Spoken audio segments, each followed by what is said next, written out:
Hello friends, स्वागत है आपका नेगी कोचिंग सेंटर में। आज मैं आपके लिए जीएस का पार्ट 4 लेके आया हूँ। तो आइए स्टार्ट करते हैं। पहला प्रश्न है, मेजर सोमनाथ शर्मा को परमवीर चक्र मरणोपरांत दिया गया था, वो किस रेजिमेंट में थे? तो इसका राइट आंसर है कुमाऊं रेजिमेंट। अब बात करते हैं यहाँ पे परमवीर चक्र से कि हिमाचल प्रदेश में कितने व्यक्तियों को परमवीर चक्र दिया गया था। तो हिमाचल प्रदेश में 4 लोगों को परमवीर चक्र दिया गया था, जिसमें से पहले व्यक्ति थे मेजर सोमनाथ शर्मा।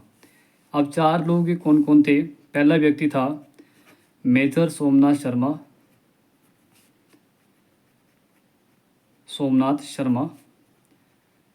ये कहाँ से थे? डिस्ट्रिक्ट कांगड़ा से। ये डिस्ट्रिक्ट कांगड़ा के थे, ठीक है।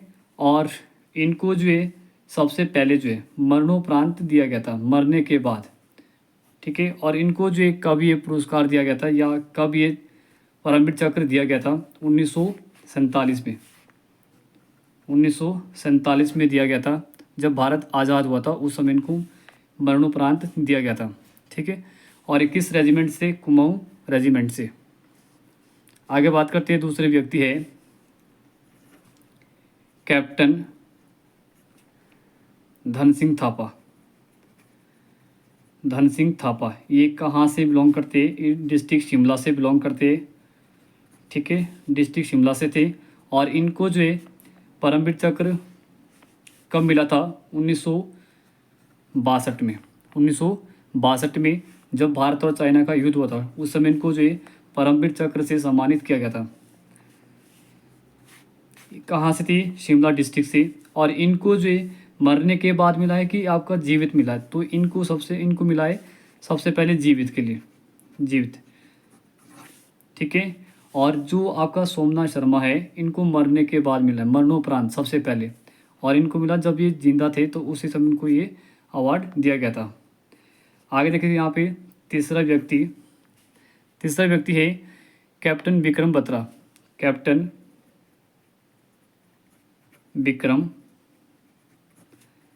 बत्रा। इनको ये पुरस्कार कब दिया गया था?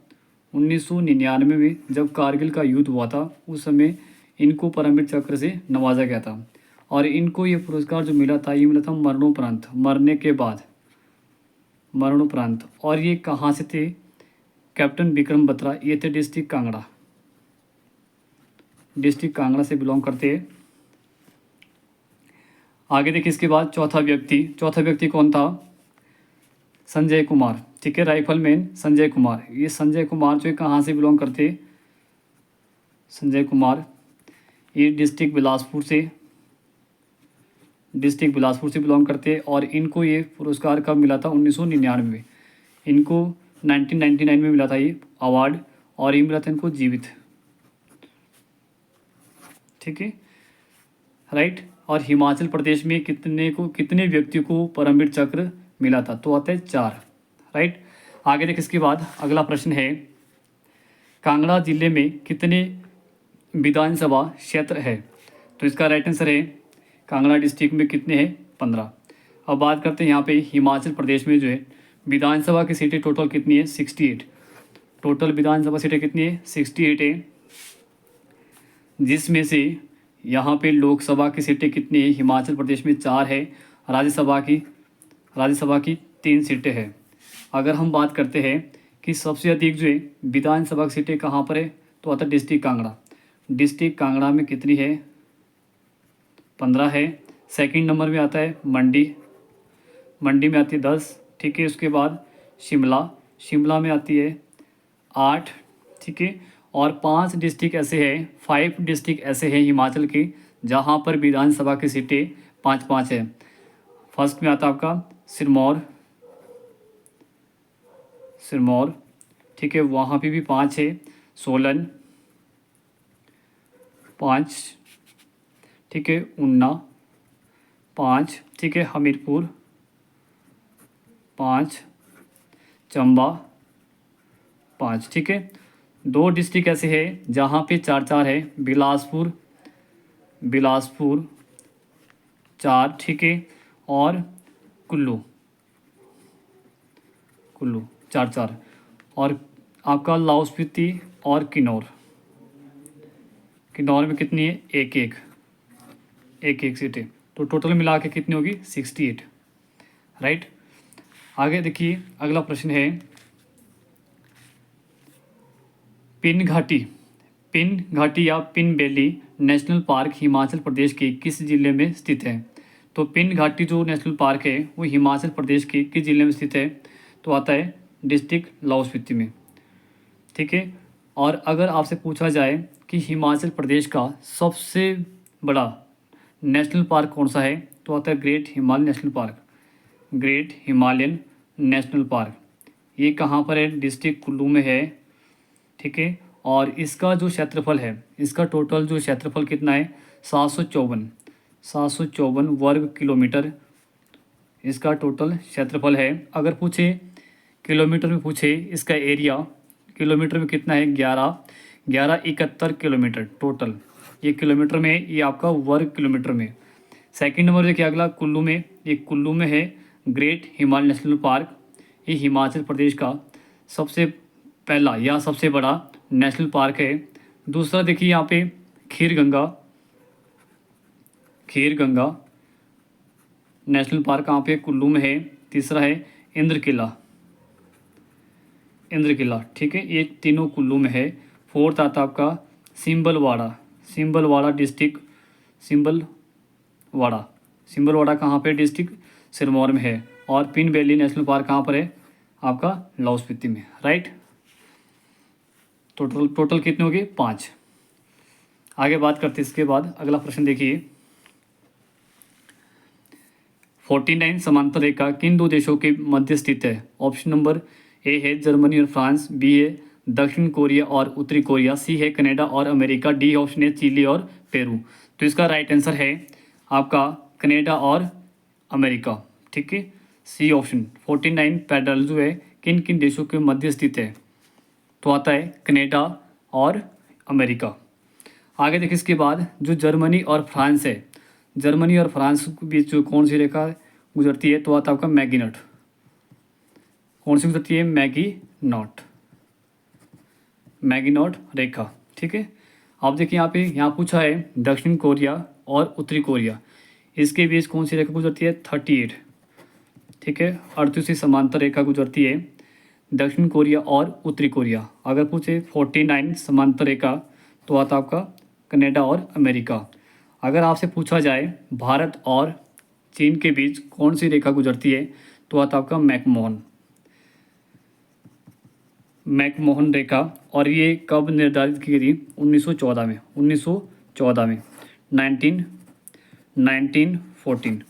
मैकमोहन रेखा को कब निर्धारित किया गया था? तो आता है 1914 में, ठीक है। आगे देखिए भारत और पाकिस्तान के बीच कौन सी रेखा गुजरती है? तो आता है रेड क्लिफ रेखा, ठीक है। अगर पूछा जाए इसको निर्धारित किया गया था 1947 में।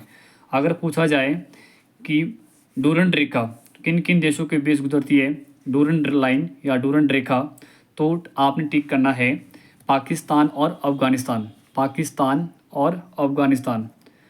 मैं शॉर्ट में लिख रहा हूँ यहाँ पे PAK, ठीक है, पाकिस्तान एंड अफगानिस्तान, राइट। आगे देखिए इसके बाद नेक्स्ट आता है 137 क्वेश्चन। देखिए यदि पंचायत विघटित होती है तो किस अवधि के अंदर चुनाव होंगे? यदि पंचायत भंग हो जाती है तो किस अवधि के अंदर चुनाव होंगे? तो राइट आंसर इसका 6 मंथ तक, ठीक है। 6 मंथ के बाद जो है यहाँ पे दोबारा से चुनाव होंगे।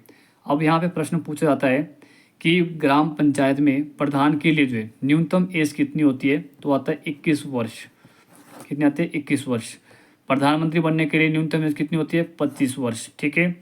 मुख्यमंत्री बनने के लिए न्यूनतम एज कितनी होती है? 25 वर्ष, ठीक है। राज्यसभा के लिए न्यूनतम एज कितनी होती है? 30। अब यहाँ पे बात करते हैं कि पंचायत में जो है चुनाव कौन करवाता है? तो आता है राज्य निर्वाचन आयोग, स्टेट इलेक्शन कमीशन, राज्य निर्वाचन आयोग,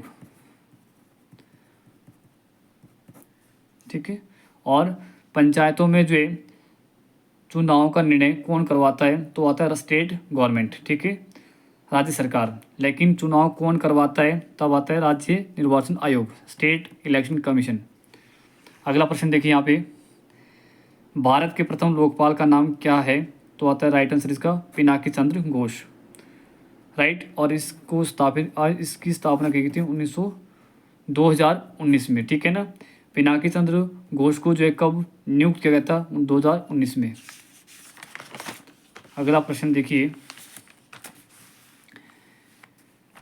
101 संविधान संशोधन अधिनियम 2016 किस से संबंधित है? ठीक है, तो इसका राइट आंसर होगा वस्तु एवं सेवा कर, वस्तु एवं सेवा कर, जिसको बोलते हैं जीएसटी। ठीक है, जीएसटी जो भारत में कब लागू हुआ था? जीएसटी जिसको बोलते हैं गुड्स एंड सर्विस टैक्स, ये भारत में लागू हुआ था 1 जुलाई 2017 को लागू हुआ था। ये क्वेश्चन काफ़ी बार पूछा गया पेपर में। और जीएसटी लागू करने वाला भारत का पहला स्टेट कौन सा था? असम। पहला स्टेट कौन सा था? असम।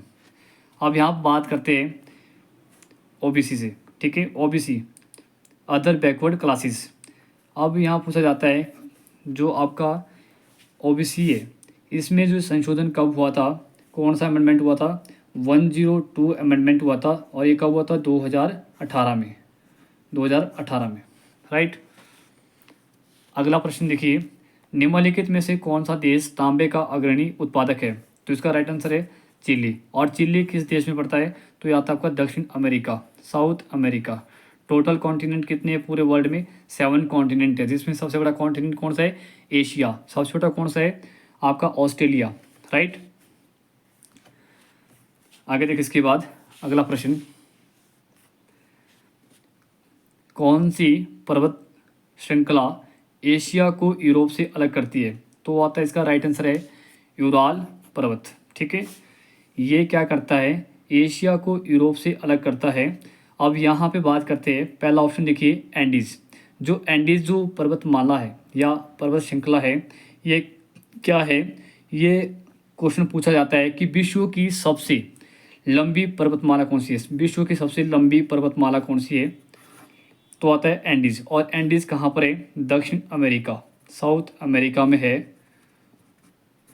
अगर आपसे पूछा जाए विश्व की सबसे ऊंची पर्वतमाला कौन सी है? ऊंची, ये लंबी है। अगर पूछा जाए विश्व की सबसे ऊंची पर्वतमाला कौन सी है? तो आता आपका हिमालय।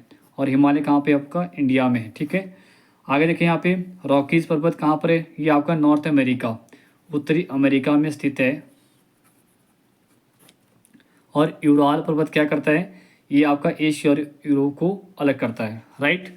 तो आई होप कि आपको ये वीडियो पसंद आई होगी। अगर आपको ये वीडियो पसंद आएगी तो आपने कमेंट करके बताना कि आपको ये वीडियो कैसी लगी है, राइट। और जो भी इस चैनल पे नए जुड़े हैं, तो आपसे विनती करता हूँ कि आप इस चैनल को जल्दी से जल्दी सब्सक्राइब करें। Thank you so much.